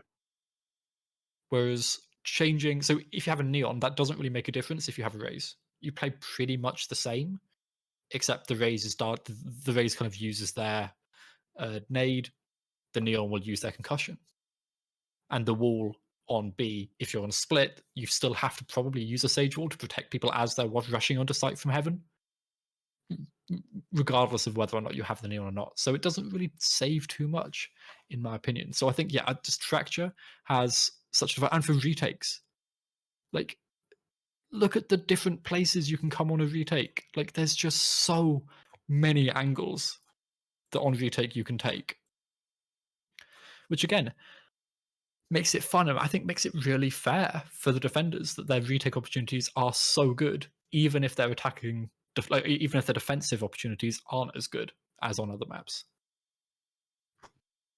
All right, roast me. Come on. I think that you're giving the retakes a bit too much credence. I think that it's actually quite hard to retake on Fracture. I think it's hard to do, but I think there's many ways to do it and do it well. I think it's hard to do, but that's good. But you can do it in many ways, and if you do it well, it works. if it becomes easy to retake, then you easily fall into a way where you have a map like Haven, which is easy to retake in a lot of instances, apart from maybe A side. But God, yeah. B side, there have been so many instances where pro players planned on B side, and the defending side immediately had the bomb defused, with the attacking side not really being able to defend the spike at all. And the same for C. C side was so easily retakeable, and I feel like a side being hard to retake is a good thing, actually, and it's still fair because you have that many options on Fracture. I agree. And Citrus is a Fracture defender. Thank you very much. Magic's not convinced. What I wanted to say is that when Fracture came out, the overall reaction from the whole community, as well as the pro community, was like, "What is this weird thing? What have you created? This is easily one of the worst maps created in all of esports." For sure. And that was what many pro players said. And now that we actually see it in pro play, it's being picked rather than banned the majority of the times, because there's so many options you can just strategize your way through this map, and that's why I agree it's not bad. It's actually, in fact, good, and I feel like this is only something you kind of get a feeling for if you play it yourself as well, because you have to actually think about how you want to attack on this side more than other side, because it's not as linear, and the existence of the zip lines from both attacker spawn sides, they are there, but if you want to rotate over them in mid round, you're very loud. Everybody can hear that, and this is why it's not as viable. If you want to slow rotate through those zip lines, then it takes a very long time because it's such a long distance. And so every aspect of the map is kind of fair. It has a lot of options, but none of these options are really unfair. Like the best. Yeah, they're not the best, but not the worst either. As you said, KO is not as viable. Why is KO not as viable? Because the sidelines, for example, in A main or B main on Fracture, are very long. KO excels in peeking off the flash immediately after throwing it with an underhanded throw, which we see in VCT Masters as well, being utilized that way and finding a lot of success. But if you have kind of longer sidelines, but not long enough for your approach to the main site being too linear, then it actually becomes balanced. And this is why I feel like it's a good way to approach things. But yeah. Okay, can we talk about the best ultimate position in the game, Citrus? I know you love this. Wait, what? Putting your lockdown in tunnel is Killjoy. Yeah. I know you love it's that. It's so easily counterable, though. It's very easy. You just shoot a breach aftershock at it. It's that easy. The thing is, you have to have a breach then, and breach isn't really a must pick on this map as well. Well, he's very good, so you might as well play him, right? Yes, but but so is Sky. Well, yeah, but you can't break the fucking lockdown as a Sky, can you? But also Killjoy isn't a must pick. Like Cypher also works incredibly well. Chamber, if you only want one center. Okay, but no. I'm not talking about like if they're must picks or not. I'm talking about to counter a lockdown. Sure, but if you don't have if you don't have the breach. Okay, then I'm saying you might not always have just wallbang it through the floor. No. If you carry Odins around that much, yeah, sure. Yeah, well, Odin Guardian, there's some Guardian, people out there. Guardian Gary's. Guardian Garys. All right. Also, this has all been, 5-head. This has all been, amazing analysis. Yeah, Toasty, but I'm very curious. it's frying my your brain. pick on. One thing I want to say before we go to Toasty. We've had something about like most controversial maps or least controversial maps. I feel like Toasty actually is the most controversial. No, map. I don't. Not in terms of the entire community opinion. In terms of you lot, yeah, because you're weird, right? You have to consider that, like, you two lost to me in Hunger Games, so take that L. I killed both of you brutally. Yeah, but I came third in the third one. Yes, I came top 5 in all 3 of them. Magic is like, what is going on here? Basically, so we're in an org called Altiora. We did like this Hunger Games simulator website. I'm sure you've heard of it.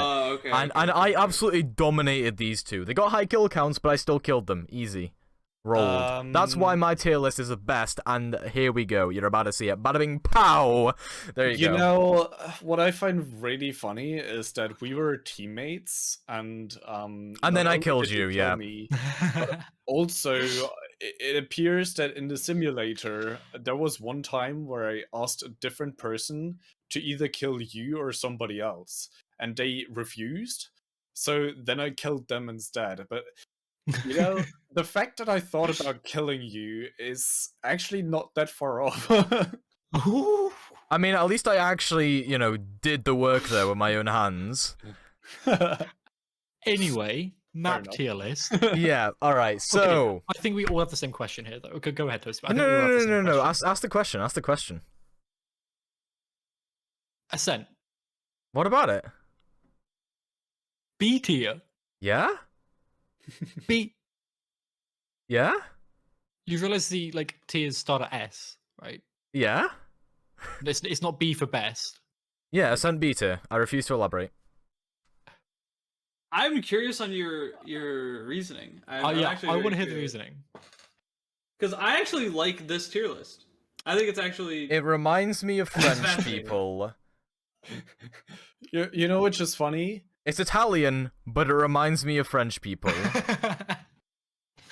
Also, okay, so on a serious note, I don't like the map because I can't play it for the life of me, right? And I already told you, right? I'm rating these based on my experiences of them in a comp game. In scrims, 100% Ascent would be like S tier, right? It's like it'd be a great map for scrims. But if we're talking about comp, nobody knows how to push B-site on Ascent in comp, in bronze anyway, right? Like, nobody knows how to. They all just rush, they just run it down B main, they get cross-fired from 3 different angles when going into the choke on B main, and then they just fall over and die, and I'm left as a sage having to try and clutch 1v5, okay? I hate this map, and it sucks, unless you have teamwork. Which is why you get out of bronze, you play in, I don't know, silver or How am I gold. meant to get out of bronze if my teammates are doing that every push? Just be better. also, don't even get me started on A-site, right? A-site, they sit there at the choke, there'll be a Reyna and a Jet, neither of them do anything. They sit there, they poke and prod, then boom, headshot, they get taken down in A main. Okay, the Reyna goes for a lair, boom, gets phantom spammed from the flipping doorway, boom, dead. Then it's just me, a Breach, and a Brimstone that have to try and clutch it out. And I'm a Sage, I can't do much. Breach? No, I'm not the Breach. I said me, a Breach, and a Brimstone. Right. That's just an example, right? That's the example composition you would see on Ascent in comp. And that's also another thing. Nobody knows how to pick around Ascent on comp. So... Yeah, but they don't know how to do it on any map. Exactly. No. But, like, on Bind, right? Everyone knows you play Raze on Bind, right? Because it's just... It's so broken for the retakes, right? Everyone knows on Split you're gonna play the Viper or another OP smoker like Omen or Astro, right? Or even like any smoker, like any multi-smoker comp. Everyone knows you play that on Split in comp, right? Fracture. Everyone knows that you're gonna play, like Dab was saying, Breach or Brimstone, okay? At least in comp, anyway. People have those as must picks. Everyone knows that on Haven, you gotta have multiple Sentinels. So at least in, that works in comp, so they play multiple Sentinels. But Ascent is the one map where nobody plays what I want them to play. I'm sorry the world doesn't revolve around you, Toast. Yeah. But they're tanking my RR. I think this just comes down to the fact that we judged the map tier lists on very different aspects. Yes, it does. Yeah. Like, if this was a Scrim tier list, mine would pretty much be the same as EKO's. Thank you. But this is comp. And in comp, Breeze, Icebox, and Ascent all suck. It's so different because we all basically had a personal approach to ranking those, and I appreciate it because I rank mine personally as well. Yeah. Yeah. Yeah. So my tier list is the best because mine is the most unique. L. I think mine is the most unique. No, in terms of the way I've rated it. Oh, right. Okay, sure. Yeah, we'll go. Okay. Yeah. Like, I rated it based on my heart rather than my head, and that just shows that I'm a big old softy at heart, you know? You are. Toasty, Okay. I've told What a guy. you in the very beginning as we started the segment that I've rated them from my heart as well. Except you've been talking about, oh, this is good strategically, oh, this is huge analysis, and you had like a 20-minute rant about Split. Which is Like- why I This is very true. combined... You did do that. This is why I combined the strategical and very personal. But I'm just doing it on personal. I just hate And Ascent. I this hate French is people, and I hate why- Italian people. Mine is just as unique as yours. So, what's Like, your bro, problem? Chamber is the Okay. most annoying hero to me because French. Valid. Okay, So Ascent is the same logic. So we're going to stop arguing over this now. I'm going to ask you guys a question. This isn't on the run of show, but I'm going to ask you all a question. What is the least controversial map? What, map rating or just the map? Least controversial map. What did the majority of people agree is like not too far away? I think Bind, to be honest. Bind, yeah. Bind and Ascent Bind are the was two my pick least as well. controversial maps. Yep. Am Bind I was just my in a different pick. part of the Valorant community to you? Yeah, No it's one just hates your Bind, bronze. no one So loves Bind. is this because most of my like experiences with the Valorant community come from TikTok? Because That's everyone probably a on good portion of it. everyone on TikTok says that Ascent is the best map and that Bind sucks ass. Like they would put like Bind D tier. Like TikTokers are a different breed. Well, So I think in yes. terms of the least controversial map, like if we're talking like TikTok demographic, it's Ascent. Why are we talking about TikTok? Because you asked me what the least controversial map is, and in terms of controversy, you've got to talk about the demographic, or like you're pointing that controversy at, right? You know, like So I'm talking you had across all demographics. okay across all demographics. Yes, you're Bind. correct, Bind, but Yeah, across exactly. the I'm not talking TikTok about TikTok or any demographic, specific thing. but across my experiences with the community, that is the least controversial. Ascent is the least controversial because everyone loves Ascent in TikTok anyway. That's just my experience. Yeah. So it's the least controversial there. Like, no, think about it, right? On Twitter, I just don't when get why we're talking the about any when the specific Chris Rock place. situation happened, when the Chris Rock Will Smith situation happened, you had a whole demographic on Twitter that thought it was good. Some thought it was bad, right? Opinions vary based on subdivisions, Yes. sub-cliques, that kind of stuff. But that's what that's I what my had question no was idea across where you were going with demographics. that. Yeah, I'm across sorry. demographics, 100% is fine. Yeah. Yeah, well, like I don't because we could go through every single minor demographic like TikTok, like Twitter, like pro scene, like bad teams. Like we could do that, but we're not going to do that. We're talking about overall. Bad teams. Okay, well then it's Bind, yeah, but like, There we go. Okay, cool. So I'm moving saying on to the Ascent. next part of the podcast. We'll make this nice and quick because obviously there were only 2 games, and we've been going for a good hour and a half already anyway. So this is the player of the previous week. So there were only a couple of games.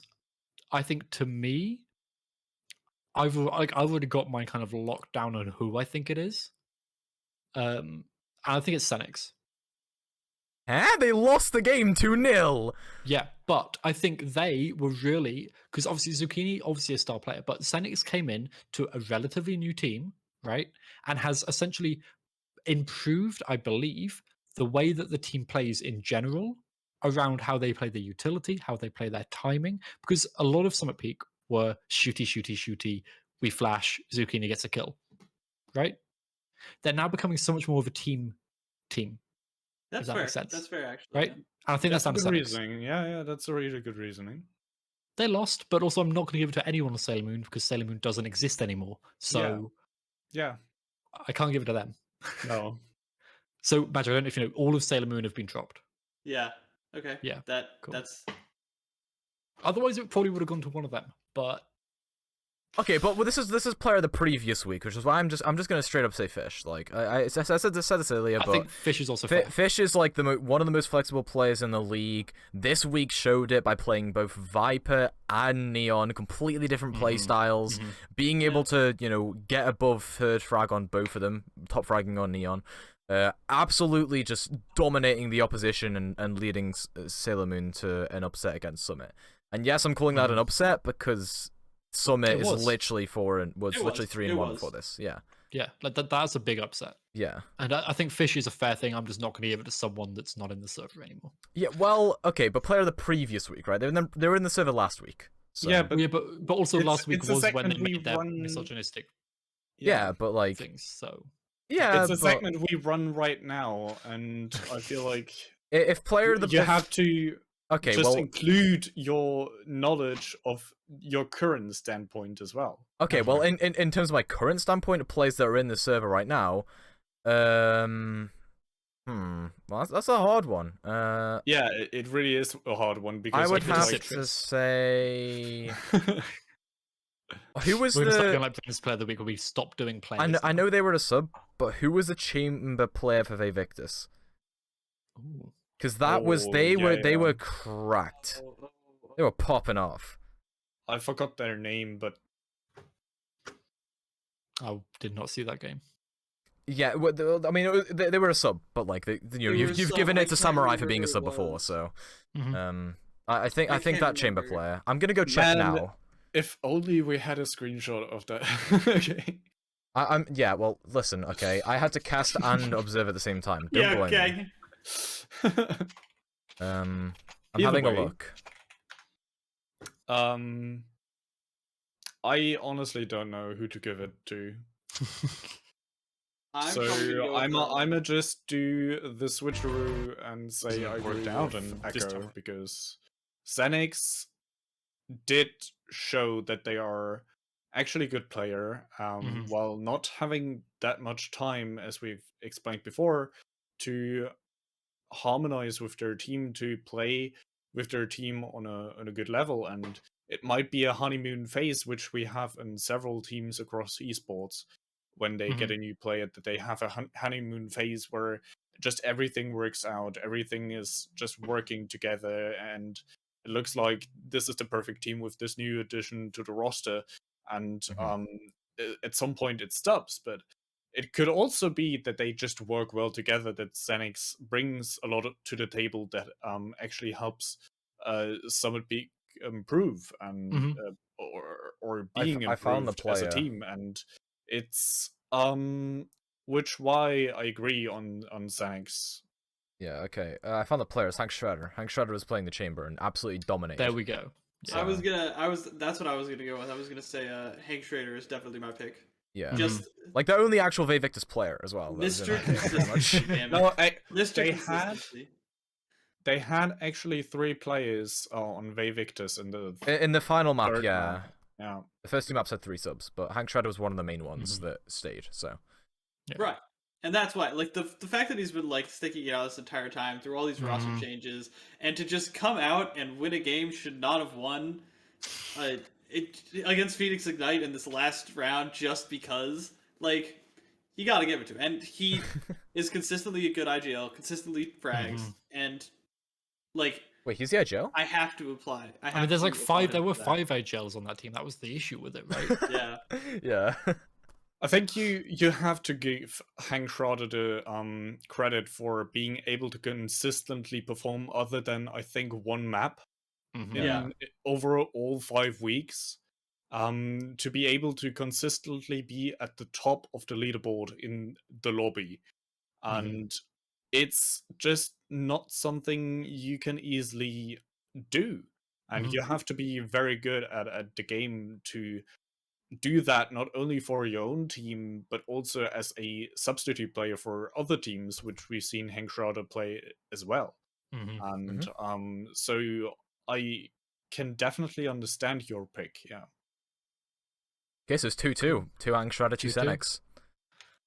I mean, if I had to be the kind of choice between the two, I would probably go for Hank Schrader, just because I think they've been the MVP of The the season. 5 weeks, right? Yeah. I think Yeah. of the Like regular we season, all Hank thought Schrader it'd be wins. Fish, but like it has been Hank Schrader. Yeah, like I think I don't know if we're doing an MVP for the regular season. Well, but if you we are, remember, like some of us predicted Fish, some of us predicted Hank Yeah. Schrader, some of us like Yep. so some I of us think were I right. said Feinegg, But like, oh what we'll well. do is at the end we'll have like a community vote, I guess. But like, Cool. not Yeah, not a that's community vote because that'd be like a popularity contest. We'll do like a staff vote. Which I Hank guess. would also win. Yeah, Hank would win there, but like Or justifiably Yusuf, so. one of the two. Yusuf would Um, Yusuf be a cool pick, but I don't think Yusuf is MVP tier. I mean, he's Has a lot- good. He's good. He's good. He's good. Trust me. Mhm, But like, mhm. you know. Or Slaps. I don't know. Saps would probably also be up Nah, slaps reminds me of my dad's bald head. I don't know why. there. Probably because of the word slap and like. you Yeah, know. probably because of the word slap. Anyway, Yeah. we'll move on to the next segment. Sorry, that's so random. Anyway, let's have a look at how our Preds went this week. So we Oh, God. already know that Hold up. Toasty has done annoyingly well again. Obviously, yeah. Just praise me more. So that's obviously how some of it went down. I know I did pretty well this week on I mean, I think I'm 1-1, but still, that's pretty good for me. 50-50 is better than I've done most weeks. Hmm. So I'll just wait for Toasty to bring this up. Thank you. Give me a sec. I need to crop it. Yeah, so as you can see, we haven't had the Quantum Quasars versus Golden Academy. Did anyone go for Quantum Quasars? I don't No. think so, right? No. No. Nobody went No. for Vivictus either. Yeah, no one went for Victus, and Well, they ended up obviously winning, not. So The 1 week I don't go for Victus The after 1 week you memeing don't. for 1 multiple weeks. honestly, The I'm one kind of disappointed you week. didn't. Well, Actually, I mean, you no, didn't, because you didn't I last week. You didn't last week. did I not? No. No, you went for Sailor Moon. I mean, Right. that was the That- right Well, call. I went them 2 weeks in Yeah. a row, got disappointed, and I was like, yeah, no. So Mhm. But yeah, so as we can see here, we've gone, for me, 50-50. That's pretty good. Citrus voted the same. Basically, the one person here that hasn't gone 50-50 so far for the last week, Magic. You went for Summer Peak. I went for Summer Peak. Mildly disappointed, but it's fine. Mm-hmm. I'm mean- definitely in the Normie. hole now. So, I just Toasty, realised, can we have a okay. look at how the scores are going overall so Uh, far? Obviously, we've got I one more haven't game. recounted them for today, so I'm gonna do that now while you Okay. lot talk. Okay. I do think Summit Peak was most people. For me, it was a much more of a I want Sailor Moon to win this rather than I expect Yeah. them to, right? And I thought it was going to be close, and I think I said that their kind of play styles were going to be matching up in a way that might have been beneficial for Sailor Moon, and I think it was. But also, just the fact that they had those subs was just very good for them, honestly. Nice to have you back, No, Citrus. exactly. Thank you. I was trying to crop myself to To come back in. no Toasty cropped the screen share over my face, which is why I dropped Yeah. the- I changed that like just. crop myself just in that little spot that was left on my cam, but yeah. Mm-hmm. Toast, I think the only ones that really matter are ours and Joe's. Yeah, really. I'm counting. 1, Cool. 2, 3, 4. The thing is, with predictions, I think I've said this before, it comes down for fans of just a team to root for their team and Mhm. try and to see them succeed. And Mhm. for analysts and casters, it is a lot different because they have all the, or in theory, in an theory. ideal world, they have all the stats and Mhm. behind all those players, behind all those teams, that they can try and make a reasonable explanation for why they would rather pick one team over the other. Mhm. And if you're a fan of a team and say, hey, I want them to perform, it's not a reasonable pick. It's saying, hey, I'm favoring them, which is why I want them to win.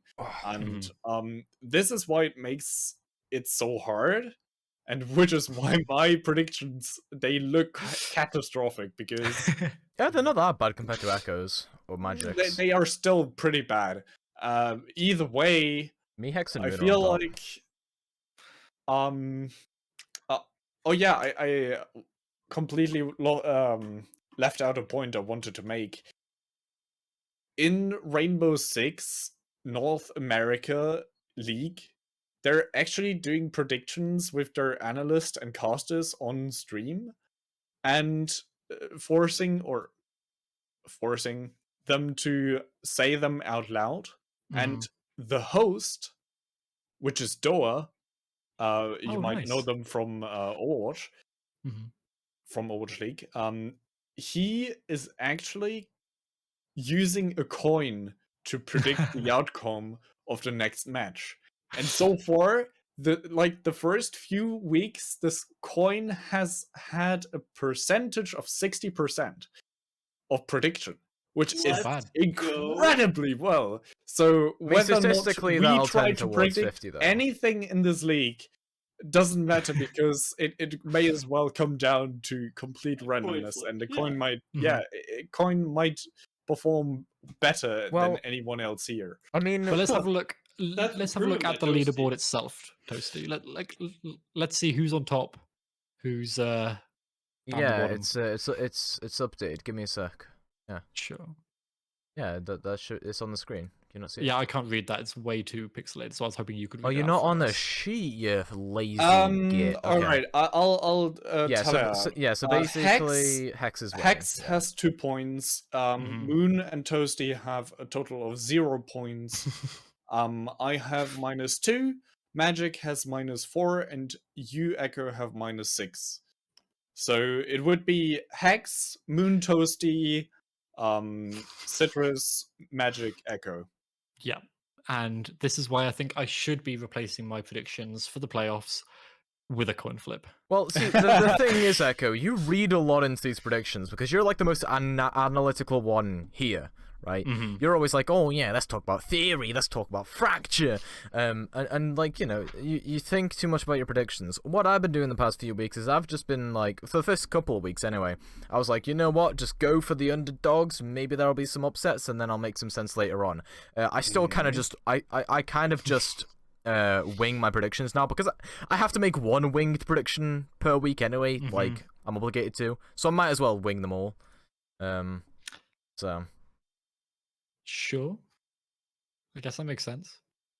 Anyway, so right now we have got me at the bottom, and so we do have the playoffs coming up. I don't know if we have a graphic for the playoffs, Mr. Producer. Oh, sorry, you want it. So you want a bracket, yeah. Well, I don't know if we've got one already for which teams against who yet. I guess we don't have it because I can make it now in challenge. So I said we'll go by what it would be after week 5. We don't know Quantum Quiz on Golden Academy yet. Let's assume, because everyone's put Golden Academy winning, that Golden Academy win that game and do it based on that. So what's the current leaderboard? But then also, I don't think we know who's going, like, how the seeding's going to be placed anyway. We do. The fact we do. Yeah, Hex explained it. So, the bottom 2 go to the bottom. Right? Yeah, bottom 2 go to lower bracket off the bat. Yeah. Sorry, no. They're not penalizing the bottom 2. Hex actually mentioned this last week. So the top 2 get a bye for the first round, and then it's just normal for the others. Well, okay, but so who's matched up then? According to that leaderboard there, who's matched up against who for the first week? I'm checking the leaderboard. Give me a sec. So Phoenix Ignite lost. So that'd be 2 and 3. So yeah, can you lot just have a discussion while I figure this out? I mean, I don't think it's worth too much time on. Like, I don't think we want to go through the playoff bracket like that if it's going to take a lot of time on the podcast right now. And I imagine that we've got another episode. Toasty, because we have another episode to come out before the playoffs start. Yeah, but like, so we'll save that for next week. Let's do like just a random wild predict. Who do you think will be like a dark horse in the playoffs then? Just wild right now. Who do you think will like surprise everyone in playoffs? Victors. Really? I mean, at this point, so many of the teams have chopped and changed. Like, the only one that hasn't is basically Summer Peak. Right? Yeah. Yeah. Like, Hank Shard is good. I'm just gonna put all my faith in that. I think it'll be Sailor Moon. I think they're improving steadily. They have no team. Oh, I left. forgot about that. No, Their because entire team has been dropped. listen. Moon is gonna build a cracked team. There's gonna coincidentally be a bunch of Smurfs on it, and then no one will ever find out. So what will happen is then Sailor Moon win. There we go. So they're a dark horse. There you go. That's my prediction. That's my hot take of the week. Hot take of the week. That we're gonna have some drama around Sailor Moon postseason because they had Smurfs. That's not a hot take. No, about the Smurfs. Okay, about the Smurfs, sure. I'm still holding on to hope for Quantum Quasars. I think that they're gonna win one. I think they're gonna win round 1. Okay. Okay. I have just a hunch that they're gonna win round 1. Quantum Quasars are the most forgettable team, honestly. I think it depends who they go up against. Right. Like, if they're against Golden Academy, no. Victus, yeah. I could see that. And at the end of the day, we have a lower bracket anyway. The way it's going to be seeded, it's probably going to be against either Summit Peak or Phoenix Ignite, and I think they could do it. They won't beat Summit. Maybe Phoenix. Okay, so I just realized. So I just figured this out. So judging by this week's games, plus the fact that Golden Academy probably win against Quantum, the seeding would be Golden Academy, Sailor Moon, Summit Peak, Phoenix Ignite, Victus, Quantum Quasars. Right. So that would be what the seeding is. So Quantum Quasars would be at the bottom, Golden Academy still be at the top. Would be 3rd. And Summit Peak would be 3rd. Right, so it would be Summit Peak versus Quantum Quasars. I still have faith. Yeah. Bold take, but that I think Summit Peak is booming. Ooh, Citrus does not look sure of that. I honestly don't know what to think. I mean, so by this logic, so the matchups would be Summit Peak versus Quantum Quasars and Phoenix Ignite versus Victus, right? So yeah, I guess what we should do for this week is predict those two, I guess. Right?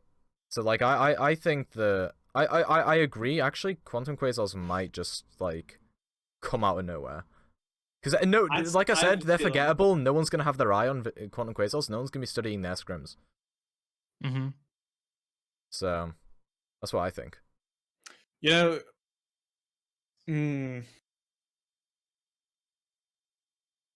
Might as well be, because Quantum Quasars still has a lot of great players, and they're one of the only teams that still has their players. Yeah. Yeah. And I liked what all of these players showed, like how they performed so far. And yeah, I don't think this is a hot take. This might actually be viable. Okay. Well, there we go. There we have it. So that is going to be it for our predictions segment. So obviously we are heading off into playoffs after we have this break week. Then next week we will be starting as soon. So I'm assuming, Toasty, we're going to publish this on like the Sunday. What? What's going on? Are we publishing so is this podcast come out the Sunday? This will come out as soon as I can get it out. So maybe tomorrow night, Saturday. Okay. Night. So at some point over this weekend is when this podcast does come out. So at some point in the next week or so, we will start to have the playoffs beginning. So like we said, there's a couple of things here that could go awry for some of the teams we're expecting, but we do have a double elimination bracket for it. So we have the opportunity for all of those lower bracket runs that I think double elimination is the best format in existence. Full stop. It's so much fun. So I'm super excited for these playoffs. Ever heard of triple elimination? Yes. Too much. That'd be way too many games. Yeah. But it'd be fun. I don't want to see Victus lose 3 games in a row, you know? What do you mean? They're gonna come out of nowhere and win. Easy. Okay. It is against Sailor Moon in the finals, obviously, but Sailor Moon don't have a team. Remember, this is my prediction that they're gonna get a bunch of players, they're gonna end up being Smurfs, there's gonna be a controversy at the end, but they do win finals. But they don't have a team. And that's what I'm saying, they'll get a team, and then they'll get a bunch of Smurfs, because you remember what happened with Phoenix Ignite? Week 1. Yeah, I'm always correct. No. You're Yeah, not. I am. Citrus, I have more points than you. Shut up. Valid. And I killed you in Hunger Games plus ratio. And at that point, once Citrus gets killed, we are going to end it here for today. Unless there's anything else anyone wants to say. Citrus, you've already roasted Toasty enough, so no more roasting. Yeah, honestly, I don't think any of those roasts have any effect on Toasty. He's already burnt. Yeah, it's. Oh my god. I hate you, Echo. I don't know. Oh my god. That was a good I don't one. feel. No, I don't it was a feel good like one, roasting yeah. him again because at that point Thank Toasty you, would be Magic. burnt toast. Echo just made that joke. was Yeah, my no, joke. You know what? Just yeah, for that, Citrus, boom, server muted. L plus ratio. I mean, so this thing, Citrus and I, we often make the same jokes. We often think of the same jokes, and one of us says them quicker. Because you're both boomers. You're literally just a zoomer. Yeah, that's better than a boomer. Wait, Magic's a boomer as well. Wait, I'm the only zoomer here. Yeah. Oh, that's good. Yeah, Pog. I'm I'm the technically only Gen based Z. one here. You're, We're you're all Gen technically Z. Gen Z. We're all I'm Gen technically Z. Gen Z. No, Echo, you're like 37. You're a millennial. And on that note, we're gonna end off here, folks. Have a good weekend.